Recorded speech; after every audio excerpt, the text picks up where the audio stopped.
তোমাকে দেখতে ইচ্ছে করলেও দেখতে না পারা, তোমাকে শুনতে ইচ্ছে করলেও শুনতে না পারা। মনে হয় তৃষ্ণায় বুক ফেটে যাচ্ছে। তখন ছটফট করি, হাঁসফাঁস লাগে ভীষণ।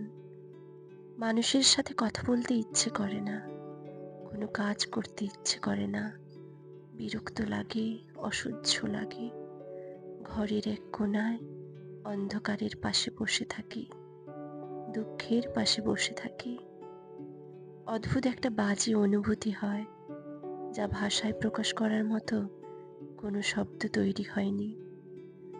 তোমাকে আর কখনো দেখতে পাবো না, ছুঁতে পারবো না, শুনতে পাবো না, ভালোবাসতে পারবো না।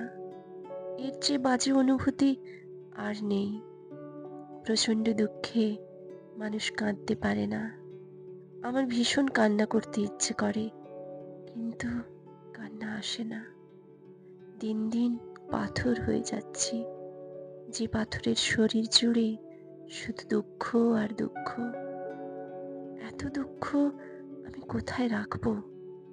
এই দুঃখের দিন কবে ফুরাবে? যদি এমন হতো, সকালে ঘুম ভেঙে দেখবো আমার আর কোনো দুঃখ নেই, আমার কোনো ইচ্ছে নেই, কোনো অনুভূতি নেই, তাহলে কেমন হতো?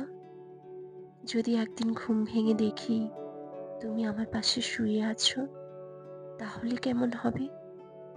জানি এটা সম্ভব না, তবুও ভাবি এমন একটা দিন আসুক, যে দিনের সকালে তোমাকে দেখে আমার ঘুম ভাঙবে। তারপর যদি পৃথিবী ধ্বংস হয়ে যায়, যাক, আমার কোনো আফসোস থাকবে না।